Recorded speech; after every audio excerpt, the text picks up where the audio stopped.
Well,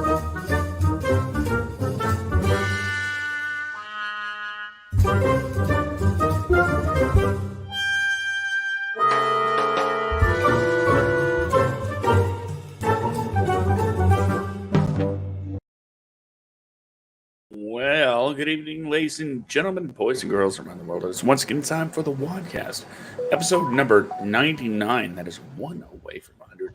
I am one of your hosts, Josh, and I'm thinking it might be Brandon on the other screen. I don't know because his Last I identity has checked, been compromised. my credit card was compromised, but it's okay. I gave someone $400 without my choosing today. I feel great about giving back to the community of Long Beach, California. I really do. Really makes me feel special, and yeah, I'm looking forward to nailing his ass to the wall. So It's going to be very hot. I mean, oh yeah, justice, very justice. well, justice is sexy. So yeah. Let's not forget the last movie you were in about Oh hacking the God. heart. Yeah. Yeah, my Instagram gets hacked, my credit card gets hacked. Oh yeah. So it might mean you're in for a sequel to Hacking the Heart. I guess. Like hopefully like the yeah, I'm not gonna get into it. But and I spoke with you about that earlier. Yeah. After I realized I was short $400 my account, about how despite how carefully we plan and coordinate our topics,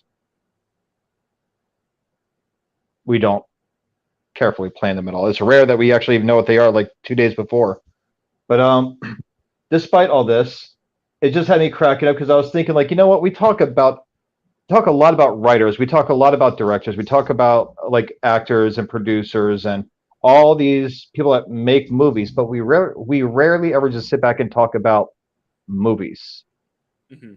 Um, and so this gave me the idea to talk about movies involving scammers, like either a team of scammers or someone being scammed, whatever.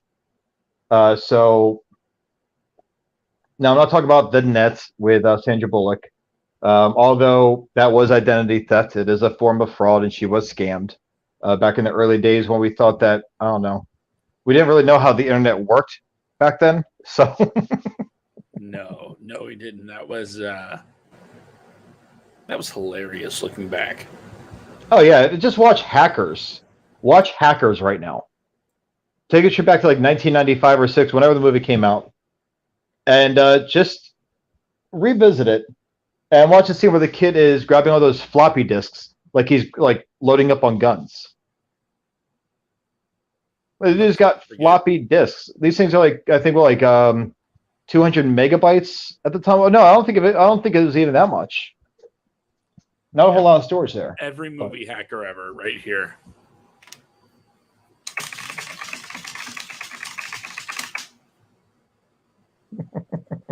All it takes. I just think back to Donatello in Ninja Turtles 2: Secret of the Ooze, when he's trying to track down like the last vial, and I hear it's just like disposed, disposed, disposed. What's this? Active. Like that was their hacking in 1992, I think. Something like that. But we're talking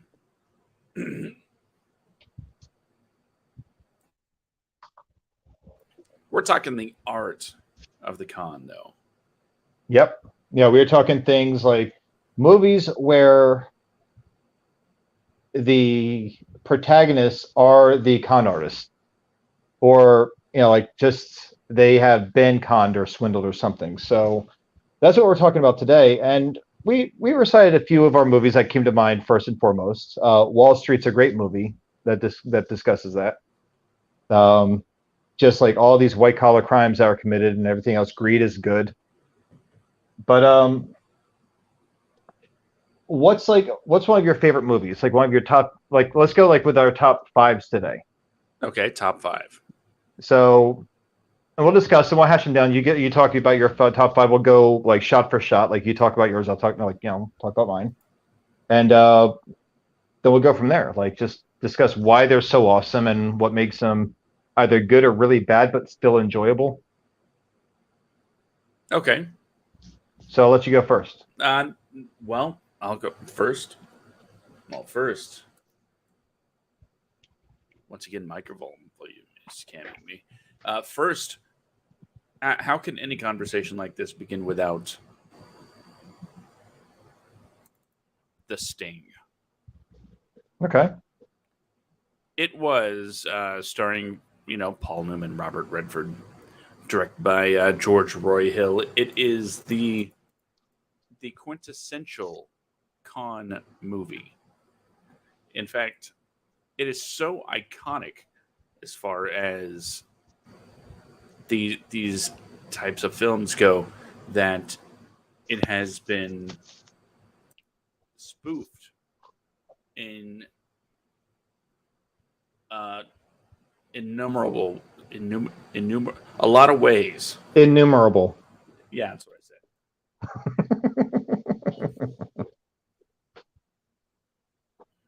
Everything from it has all of the characteristics of a classic con flick. You got the protagonists that are in a pickle and they need to figure a way out of it. So, what's the best way out of it? Well, let's do another con. But and yeah, I'm trying to steer away from spoilers for a movie that's what a bunch of years old. Yeah, decades. You can talk about it. Go ahead. No, it's like 50 years old, but still. Yeah, bunch of decades old. If there's somebody that hasn't seen it, they should go in fresh. But let's just say that it's one of those iconic movies that will always hold up. It's always going to have a new generation to see it for the first time. Yeah. And there aren't very many of those. But it really solidified the whole con within a con within a con as they're trying to get their mark. And yeah. It's definitely worth mentioning on this list. Okay. In fact, it's the cover art for the episode. Okay. You're up. No, it says, and it really has not aged well at all. But considering that my finances were drained today, I've got to think back to this. Blank Check. The Disney movie from the early 90s about a kid. Yeah, about a kid whose bike gets run over by some mafia guy who gives him a blank check and tells him just to write down whatever it is that it's going to cost to replace the bike. And there's no hero in this movie. That's what I love about this. There's really no heroic protagonist in this film. Blank Check, it starts off with this little kid who is obsessed with money. Absolutely obsessed with money. And with this obsession, if I remember right, Josh, correct me if I'm wrong, but I believe he goes to a birthday party at a theme park at the beginning of the movie, and he has no money to really enjoy anything. He has no money for like the ticket. It's like a theme park or a carnival. He has no money for any for tickets for like the really cool rides. So he has to do stupid things like watch his friends ride like a log flume while he's standing in the splash zone eating an ice cream cone to look more pathetic. It's made. And so, Didn't he get made fun of? Yeah, he gets made fun of. He gets a birthday card with a check for I think like a little bit of money in it, and he gets excited over it. And his dad tells him that he needs to deposit the money and save it. So along comes him taking a bike ride on his little bicycle, and he almost gets run over by some some dude like that's in the mob. The guy gives him a check and he drives off. And of course, this guy's on his way to go talk about like money laundering or something. Yeah, and he's a good actor too. I don't remember his name right now. Oh yeah, no, you see, he was a great actor. I believe he passed away, right? But either way, so this goes on, and this kid, he doesn't look at it at first, but then he pulls out of his pocket after the guy drives away, and he's like, "It's a blank check." And then the kid goes and he scans it, makes it. He had this whole Mission Impossible montage. This kid scanning the check into his computer, changing some things around, adding $1 million on and on the check, and he takes it into a bank and they cash it for him. And it's the same bank where this guy who's laundering money is planning on giving a mule $1 million. So it's just like all this planets aligned for this to happen in close connection with one another. And then he's pretty much being like this kid, like he buys a mansion, he hires a butler that's like very creepy, kind of like um, that special Jack character or whatever from Tropic Thunder. Uh, is a big kid himself. He's a limo driver, but he's also his butler in this movie. Mm-hmm. And the kid develops a crush on the FBI agent who's investigating this whole thing. They bring down the bad guys.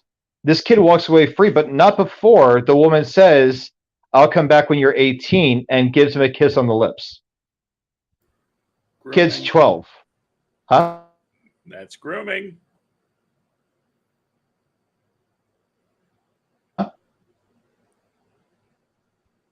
You kind of froze there for a second. Oh yeah, I don't know what happened.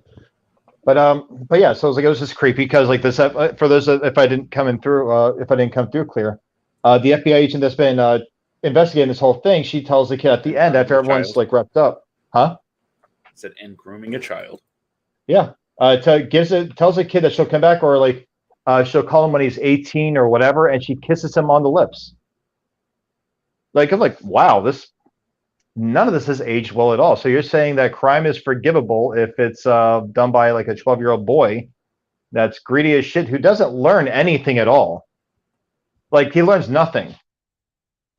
He just knows that maybe I shouldn't have crossed the mob. Like he gets rewarded for what he did.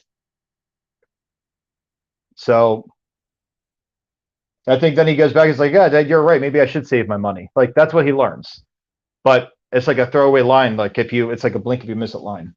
But so because of today's events, that is my choice for my number 5 slot, working my way up to my top 1. So it's in order to okay. Well yeah, start with 5, work your way up. Sting would have been my number 1 choice. Okay, well then I'll work my way up. You work your way down. We'll like meet in the middle somewhere, and say bye. We'll just keep moving. Okay, well my next movie is actually more recent affair. It's from 2021. It's Playing God. Okay. Starring Alan Tudyk, Luke Yep. Edward, Hannah Kasalka, and directed by Scott Brignac. It's a guy that I would love to have on the show. If you know him, by all means. This movie was very, very enjoyable. The long and short of it is a brother and sister con artist duo find themselves scamming a grieving billionaire by convincing him they can introduce him to God face to face. Okay. So this billionaire is, well, like I said, he's grieving. He's lost his family. He wants to know why. Why did all of this happen? Why did he lose his family? And he went on a journey that, traveled the world around and had a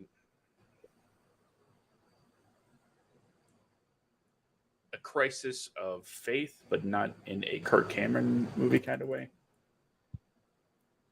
And On the other side of things, this brother and sister found themselves, of course, indebted to somebody, and the way to get all that money is to con somebody for it. Yep. So they convince him through some very clever uh, cons. And by the way, I would be remiss if I didn't mention that Michael McCain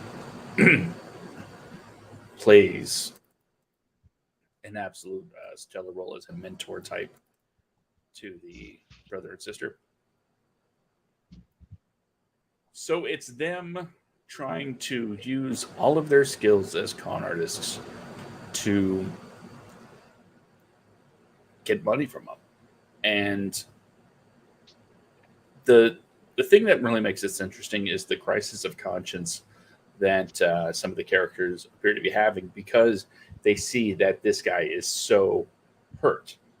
He's hurting so badly, and they know they're in a world of trouble. But one of the characters are like, I don't know if we can do this because he's already lost so much, you know? Yeah. And another character's like, well, he's got plenty. It doesn't matter. Add in a few more twists and turns that may or may not have been necessary to make it an enjoyable movie. I gave it a 4.5 out of 5. I really love this movie, and that's why it's on my list. Okay. It's a good choice. I like it. Have you seen it? It's been a while, but yes, I have seen it. Be surprised what I've seen. Be surprised what I haven't seen. I know it's 4.5 out of 5 stars. You only gave The Godfather like 4 stars. I'm not saying it's better than The Godfather. I'm just saying when I saw it, at the time that I saw it, as I rate movies in this way, I thoroughly enjoyed it. Yeah. Well, see, there is a really good movie. I don't know if you've seen it. It's with Greg Kinnear. Mystery Man? No. Dear God. Oh yeah. From 1996. I believe that's the year it came out. But for those of you who have not seen this, Greg Kinnear plays a con man who is pretty much he promises the judge that he would do a year of honest work, no cons, no nothing. Gets a job in a post office as a mail sorter. And he comes across a letter that's like listed as going to God. And this is a religious comedy, but it's actually, and I'm not really my forte, but it was well done. And so what he does is he starts this hustle of like being like the Good Samaritan con. He starts being he starts being the person trying to answer prayers for certain people. And his coworkers are so moved by it that they start helping him out with this. But he's breaking the law in doing so because it's a federal offense to tamper with mail. Mm-hmm. So the cops start investigating him and everything else, and it ends well for him. But like it gets him like a new perspective on the world and people. But it's actually it's a really sweet movie when it comes to like con artists, because it's not the kind of con that you would expect to see. It's actually a really, really well done movie. I'd recommend to anyone. Again, Dear God, 1996, Greg Kinnear, directed by who was it directed by? Sorry, I had the information up here. Harry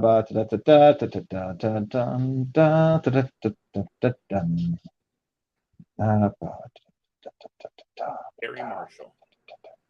I just found it here. It's a really good movie, though. Like I said, I'd recommend it. 1996, Dear God, Greg Kinnear. This guy, like Laurie Metcalf, Hector Elizondo, Tim Conway, Jack Klugman. It's got quite a few people. It's worth watching. But so that's my number 4 spot, I guess. It's a great movie. It's hysterical and actually really sad too. All right. What is yours, Josh? What's your number 4? Yeah, number 3, actually. Number 3.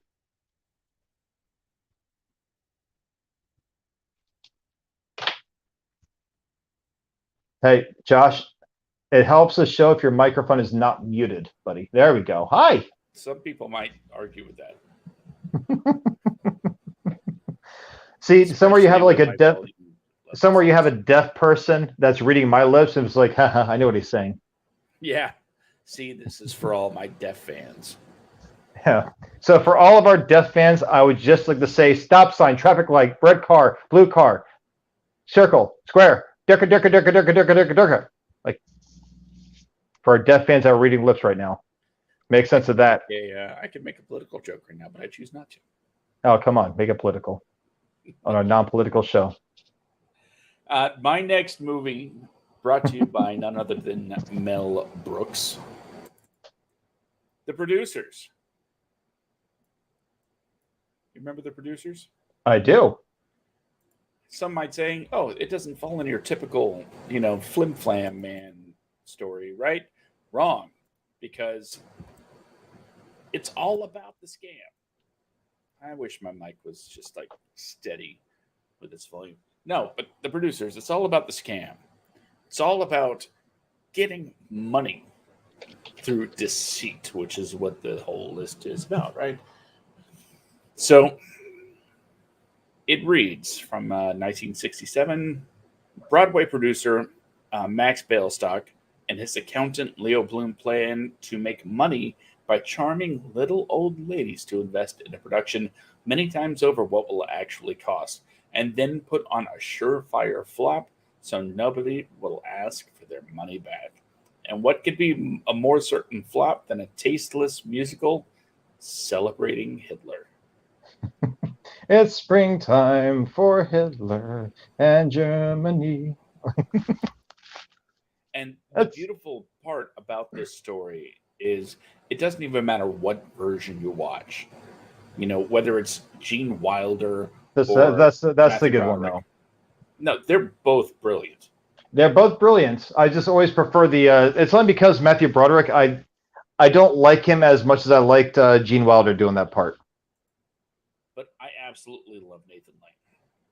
Oh no! You see, if you could have mixed Nathan Lane and Gene Wilder, I think it would have been like just stellar. That would have been crazy.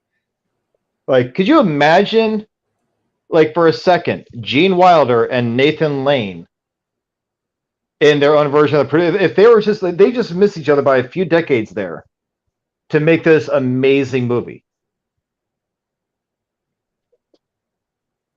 It is exquisite in its execution.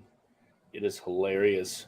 And it proved once and for all that jokes about Hitler are funny. Oh my god. You're up. Uh, there is a great movie that I don't think gets enough recognition. And you and I actually spoke about this earlier on the phone. Matchstick Men with Nicolas Cage and oh god, what was her name? What was her name? What was her name? What was her name? What was her name? I don't want to get it wrong because they were both like amazing in this. Nicolas Cage and wait a second, Alison Lohman. That's it, Alison Lohman. So, but yeah, so it's like this is a movie where Nicolas Cage is like he suffers from depression, obsessive compulsive disorder, and all these things. He's really like on his way out. And his partner, Frank, Sam Rockwell, I believe, Sam Rockwell. Yeah. Yes, indeed. So like Frank's a partner of his and everything else. And basically his Nicolas Cage's daughter shows up and breathes new life into his career as a conman. And he kind of takes her under his wing. And there's like this big con against businessman. This is a movie I won't spoil because not that it's a newer film, it's 2003, but it's just such a good film. Like what you were saying with your first pick, it needs to be watched and appreciated, like without the spoiler. But you find out that there's a lot of betrayal in this and everything else. There's a lot. but it's just such a great film. There's some comedic moments in it, but it's such a raw movie that really dives into what it's like to be a con man, like how he gets by and everything else. Um, but great movie, and I actually do have a runner-up to this. Um, I Love You, Philip Morris, with I think I Love You, Philip Morris with Jim Carrey and Ewan McGregor. Hmm. Have you ever heard of it? I've heard of it. I haven't seen it. You need to watch it. It's very interesting. Jim Carrey. It's based on a real story too. It's based on a true story. Jim Carrey, and he plays like the opposite of Ewan McGregor. They're both lovers in this film. But you see Jim Carrey how his character is a con man in the movie. A whole bunch of small little stuff like pouring. It takes place back in like the sixties or seventies. He pours a bunch of like one scene. He pours a bunch of vegetable oil on the floor of a grocery store, takes a head start, and just slips cartoon Flintstone style and cracks his head and like sues the store. But he has a whole lot of things, and Ewan McGregor is in prison. Jim Carrey poses as a lawyer, which actually did happen with this person, and pulls him out of prison or pulls him out of jail, whatever it was. But it's a great movie. It is hysterical, and it's got some of Jim Carrey's comedic and also his more serious acting in it. It's very much worth a watch. It's But been in my queue for I don't even know how long. it's on Amazon Prime. Watch it, man, as soon as you can. Like you got to check it out. So is it my turn? How many do I have left? Two. All right. Well, my next one is going to be another a little bit unorthodox. It's not going to be a just a straight con heist kind of deal because I like to think outside that box a little bit. It's 2019's Yesterday from Danny Okay, Boyle. it's Again, actually a damn good movie. some might ask, how does this fit in with all of the other movies that we've talked about? Well, I'll tell you what. The deception, of course, comes. Well, for those that don't know, in Yesterday, Jack Malik is a struggling singer-songwriter in English seaside town whose dreams of fame are rapidly fading. Despite the fierce devotion and support of his childhood best friend Ellie, after a freak bus accident during a mysterious global blackout, Jack wakes up to discover that he's the only person on Earth who can remember the Beatles. Yep. So, yeah, he wakes up in a world where the Beatles don't exist. So, what does he do? He starts writing Beatles songs Yeah. and becomes a worldwide phenomenon. So this is not your typical con job. He's doing this to finally find the success that he always felt that he should have. But of course, it has one of those messages of true happiness was always right in front of you. It doesn't have to come from fame. It doesn't have to come from fortune. It just look at what's right in front of you, and you know you can be happy. That's the overall moral of the story. But just the fact that he, you know, lets the fame go to his head, he gets into a songwriting battle with Ed Sheeran, who pops up as himself, and just he has this catalog in his head, and that there's even a very tiny spot when it comes to say label interference, studio interference. I'm sure we're all familiar with that war cry when they said, "Hey Jude," that doesn't make any sense. Can it be "Hey Dude"?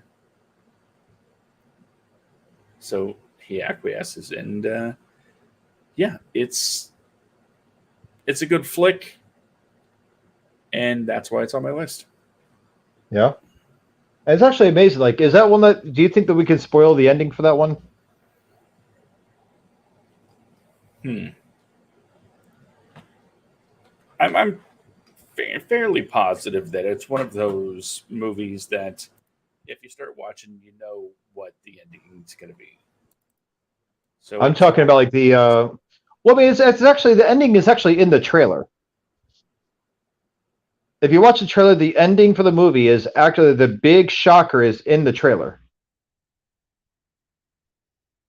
I'm going to ruin it. The surviving members of the Beatles remember that they are the Beatles. That's not what happens in the movie at all. I'm spoiling it. Mind your business. Okay. Never mind.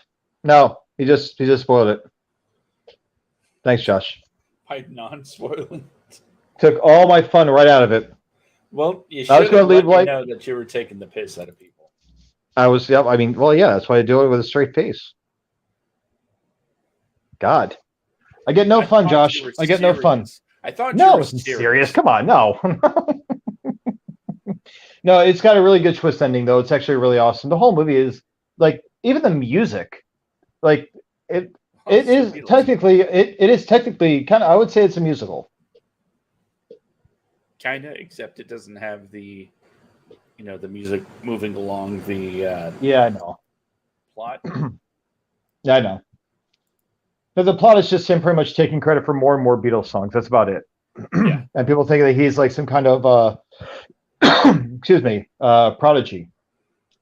But it Yep. is a very, very good movie. It's a very I've got to say it's an original film. It's an original idea. I really enjoyed it. So I was gonna say it reminds me of a TV show from way back when that got canceled after one season. I don't remember what it was called, but it was about a middle-aged man that maybe it was in his 30s. I don't remember, but he got sent back to like high school. Um, little time travel stuff. He got sent back to himself. You know how people say, "If I'd known what I do now back then," that's kind of what happened to him. And there was a talent show episode. And he plays a little guitar, so he's like, okay, so and this was like maybe late 80s, early, I don't remember, but okay. for the talent show, he sang Green Day's "Good Riddance," Uh, "Time of Your Life," and everyone's like, "That's an amazing song." And then they looked at his songbook, and there were like lyrics from Nirvana in there because, he was trying to figure out, one, what he could remember, and two, um, what he should practice for the talent show. So when they started reading the Nirvana lyrics and things like that, they're like, "We believe your son might be disturbed." okay, was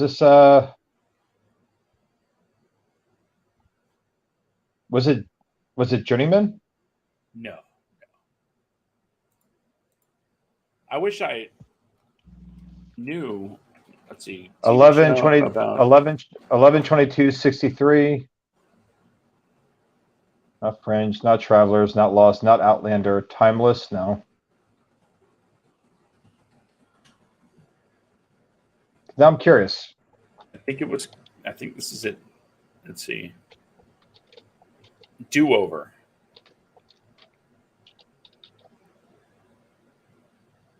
Series begins as an adult, single, depressed paper salesman, disappointed with how his life turned out. Joel missed a lot of opportunities. His once popular sister is now a drug addict. His idea, blah blah blah. Oh, Joel is sent back to 1981. Excuse me, I was way off. Into his 14-year-old self. Oh wow.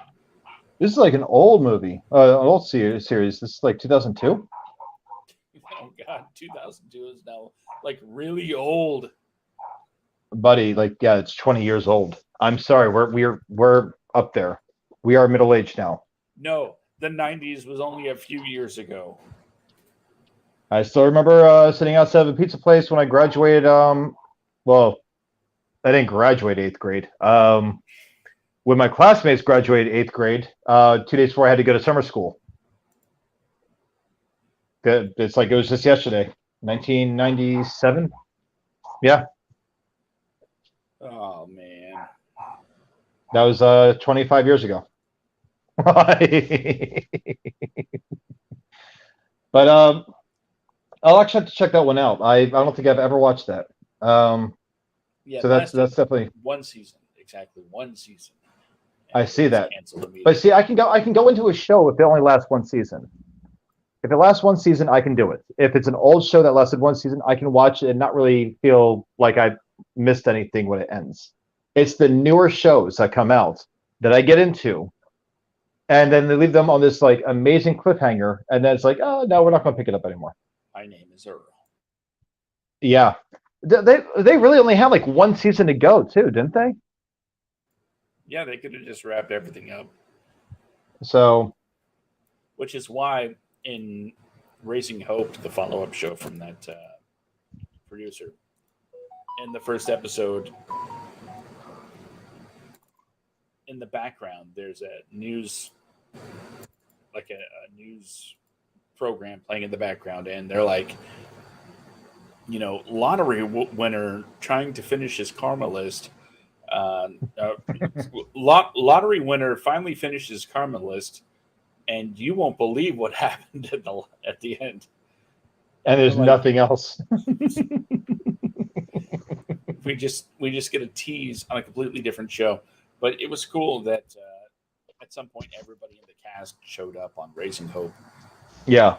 Not as the characters from My Name is Earl, of course, but it was just cool seeing everybody kind of interact once again on screen. Yeah, let's say like there's one movie I just saw. Well, it came out like right before COVID hit. I don't know if you've ever seen it, but it's called I Care a Lot. No, You ever hear of it? Seen it. I have heard of it. Okay. I thought it was more recent. Well, it's 2020, but it's still like a really. So it's probably like one of my. It's like my top two of all time. Like like I Care a Lot it's just because of how dark it was, Okay. how messed up it was, and how real it could be, and most likely is. But it's a woman that goes around. She convinces people to sign over like their power of attorney to her and to list like despite elderly people having families. Basically, what she does is she sets herself up as becoming a court-appointed guardian for the elderly. After that, she admits them into assisted living homes, and she sells off their assets while they're in these homes. The families are powerless to stop this woman. And the movie doesn't have any good ending. She pretty much like it's messed up. The whole movie is like really dark, but the realism behind it, these people losing everything because of this woman who just drains them financially of everything that they have. It's messed up. It's worth a watch. But what cracks me up? I read this earlier. It was applauded by critics. They loved this movie. The general audiences hated the movie, not because it's a bad movie, but because of Rosamund Pike. They hated her in this movie. They thought it was too dark. It was messed up. Surprise, surprise, people were offended by it. It's a fucking movie. But because of this, it got review bombed. It is standing at a 34% audience score on Rotten Tomatoes right now. Wasn't it up for quite a few awards?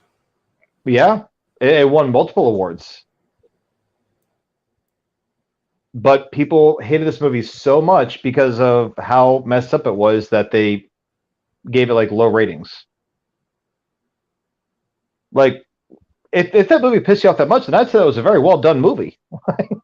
Well, yeah, I imagine their whole, you know, other than making money, of course, the the goal is to make people feel when they watch your content, when they watch your creation, and if you're eliciting such a Oh, massive good. response, and that makes you hate a character that's you're supposed to hate, then you're doing a damn good job. Yeah, here it is. The tomato meter, like from actual critics and everything else, the tomato meter, 78%. The audience score, 34%, with 2,500 plus ratings. Just yeah, we have some time. Let me see this really quick. I want to try to find a bad rating. That's in English. Oh, here we go.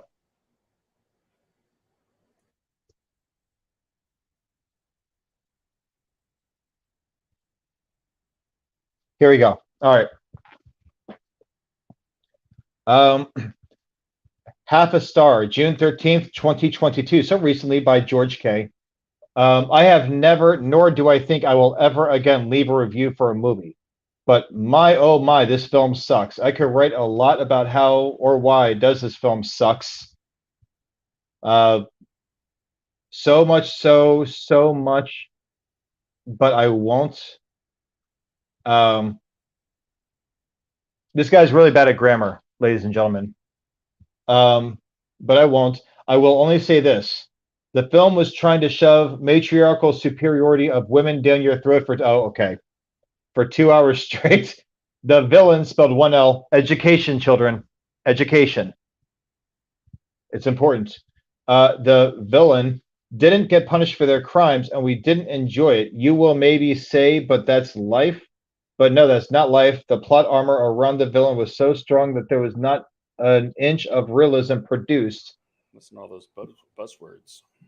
Huh? I said, listen to all those buzzwords. I'm telling you. The villain could do anything, be anywhere, and win in every battle because of the plot armor the woman supremacist producers of this film wanted. Most disgusting movie I've ever seen in my life. The villain should be punished with the most horrible way, and we should enjoy it. To at least take something of these 2 hours wasted just for these clowns, all capitalized, but at least clowns is spelled right. Okay. To try to portray women as something, the invincible. He must have been drunk when he wrote this. I have no opinion about the matter, yet he's very opinionated about the matter. Yeah. I have no opinion about the matter, but I will say this to all the producers of films like these ones. Law, law, law is what saves you, and the more you try to shove down our throat your new world order, the more the law Yeah, it is. declines until the day you see you are without it. The law. Okay, bye-bye. Now keep making those disgusting films. It was only missing a reference to a woke agenda. I really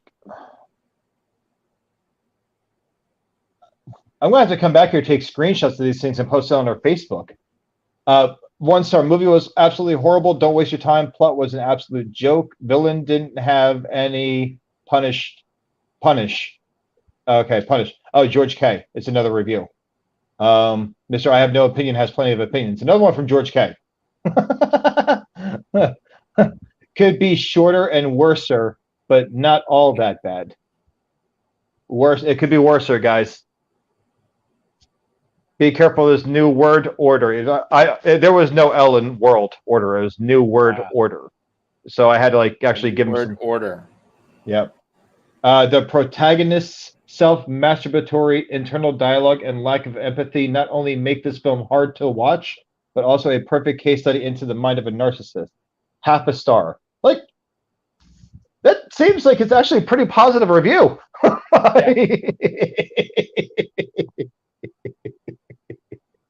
Oh God.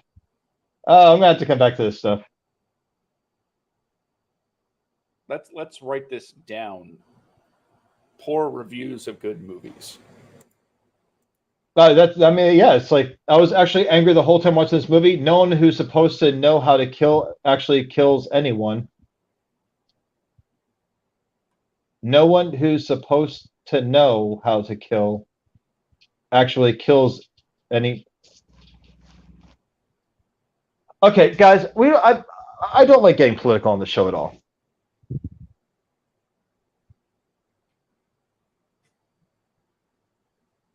I really don't like getting political. Mm-hmm. Mm-hmm. We're waiting.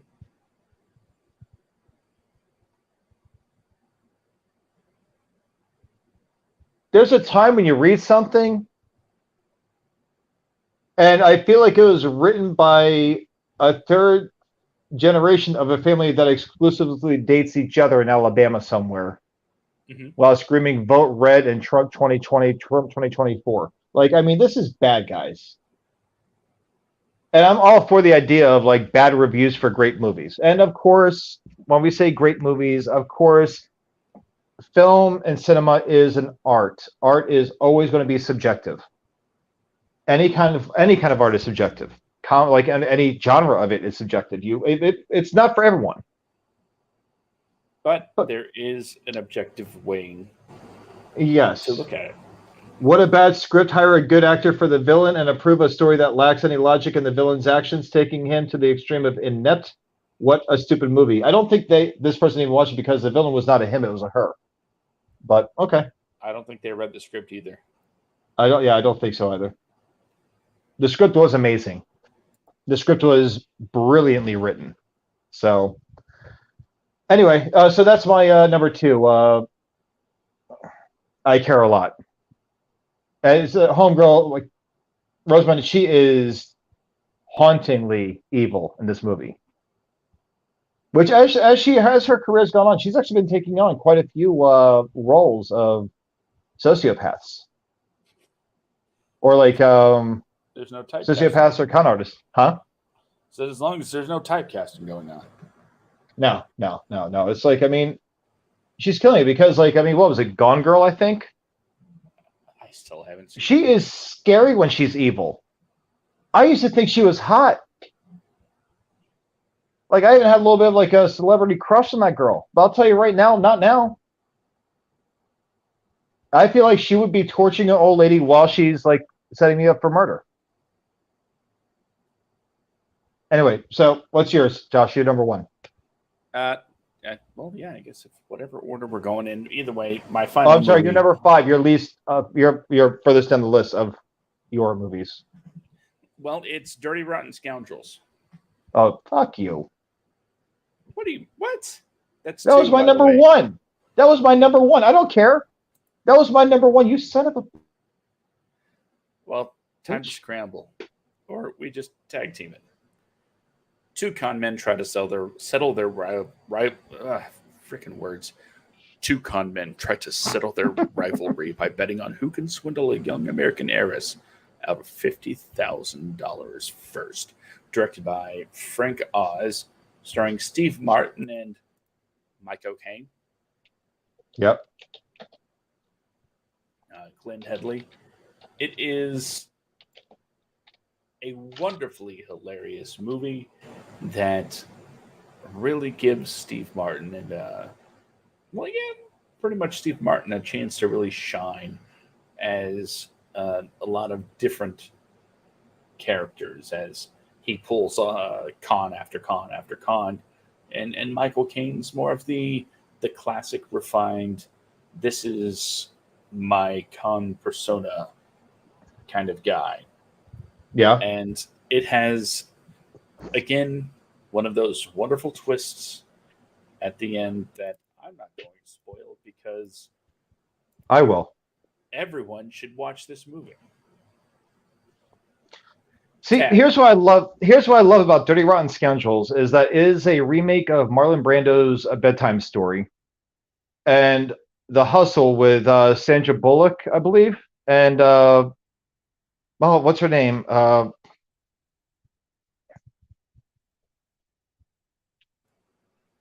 Jenny McCarthy.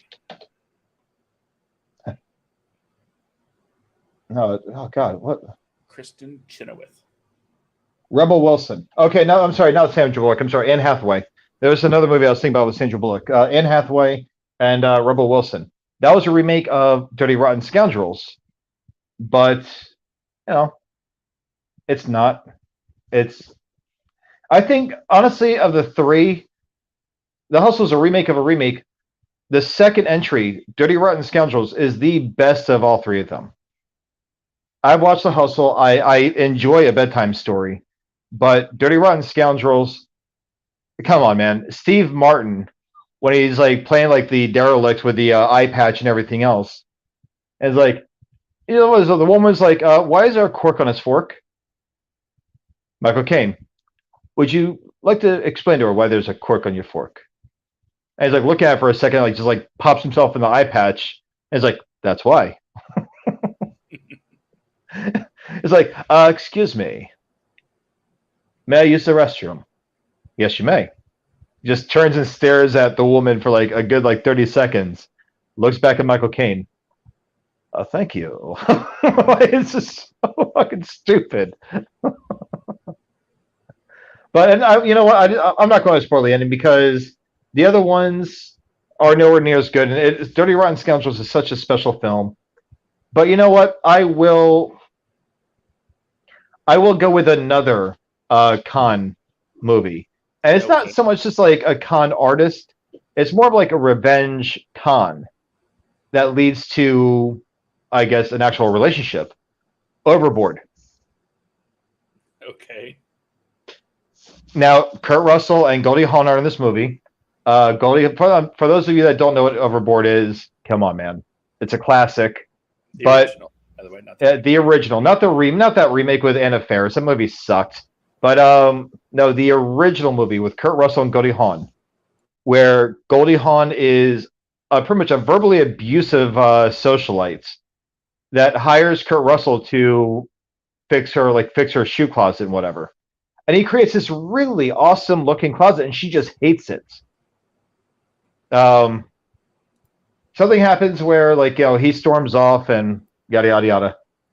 Further down the line, she ends up falling off the boat and she has amnesia.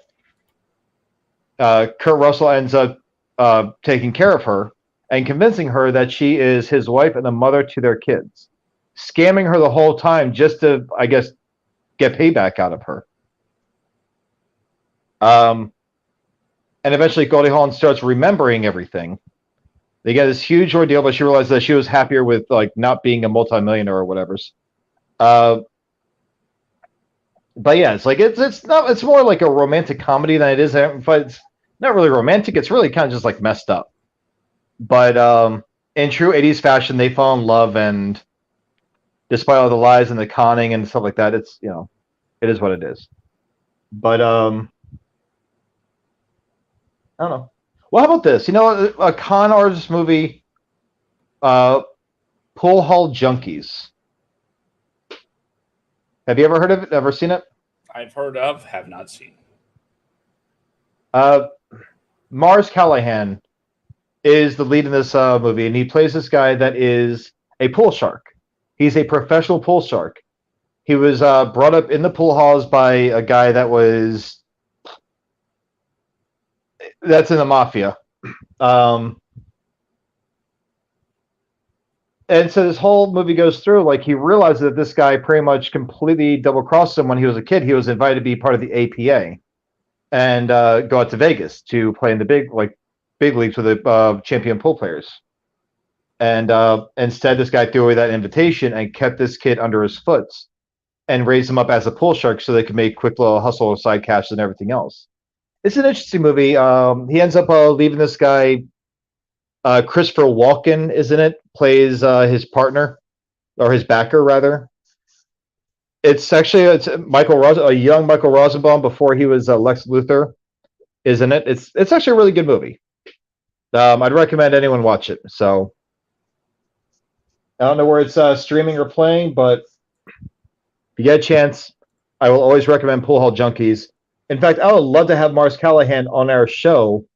I know he's not been in the best of health, but the dude's awesome. The guy's an amazing filmmaker. So, because he wrote, directed, and starred in that movie. and it's one of my favorite pool hall movies ever made. It's on Tubi. Okay, it's worth the watch. I recommend it. So, yeah, and that's our list, ladies and gentlemen. If you think they rock, if you think they suck, just go ahead and leave a comment down below. That's okay, right? Yep. But yeah, that's pretty much it. I do have an announcement about our show, about our StreamYard. In light of what has happened today, I had to focus on a few things. I may or may not be able to pull it off, but we are trying to find a way to keep our StreamYard active, so we can continue to offer these podcasts. Meantime, Josh and I are trying to figure things out because Wadco Media is an umbrella for not just the WADcast. We have TV dinners and we have the movie potluck that Jen oversees. Oh, 1 second. Let me see something. What are you seeing? Bear with me. I got a notification from my bank. I was hoping that I was going to say, like, all my funds have been refunded. That's not. It's like, oh, well, something came out of your checking account. Oh, okay, cool. Yay! But yeah, so it's we're trying to figure out how to continue these other shows. Because while they're still under Wadco Media, we've been using StreamYard for all of them. So hopefully we'll be able to pull it off. Oh yeah, no, it's a great service. We love StreamYard. It's just like a matter of trying to figure out the logistics. So it may be a week or two before we're able to get this straightened out, but we are trying.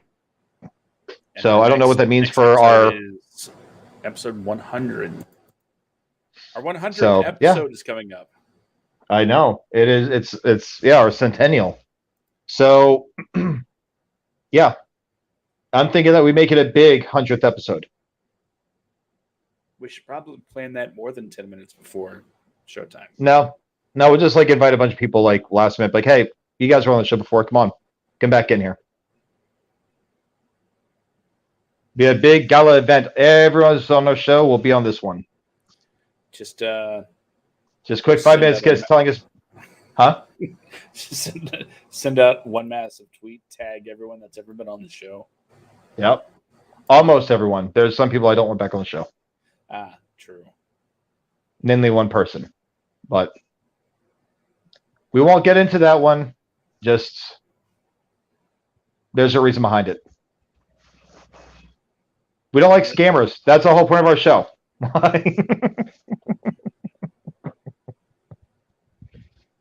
You make a good point, Brandon. Yeah. But anyway, so we are trying to work out the kinks on this one to figure it out. But it is the WADcast. What is the WADcast without a whole bunch of kinks? Episode number 1, working the kinks. Yep. Episode 99, working out the kinks. So, but that's our show for tonight. I just want to give you guys that announcement, let you guys know. But yeah, I guess if you want any updates, we'll still be posting things on the WADcast.com, on the Facebook WADcast page, on the Instagram page for WADcast. So I'll still be having updates and posting things up on there. So that way we're not going to be gone. We're just kind of trying to figure this shit out. That's about it. So follow me on Instagram, bjacksman1982. Over here is right there is my handle for Instagram. Facebook, catch us on the WADcast, facebook.com/the WADcast. Same with Instagram. We also have our website, thewadcast.com, and our TikTok, the WADcast, which is still not used. But we can also stop by OnlyFans for the WADcast. Huh? OnlyFans for the WADcast. I look forward to that. Oh yeah, it'd be awesome. So, but yeah, so that's our show tonight. Josh, you want to take it from here? Well, in case you were wondering how to reach me in the social medias, because somebody didn't bother kicking it over to me. I have a I nice just little kicked it over graphic you. for you. WADcomedia.com, thewadcast.com, and Twitter at skitcomic. All of the information that you need to find out where we're going to be, when we're going to be, and how to get our merch is all over there at WADcomedia.com. WADcast shirts are pretty nifty, I think. I like him. I wear them on a pretty regular basis. And not even to be a whore, just I like the designs. Well, Brandon, you know what time it is. Yep. The final thought. Go on, Jerry Springer. But it's your favorite part. Oh, the music.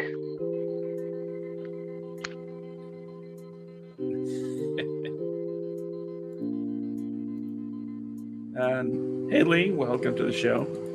Good to see you pop in.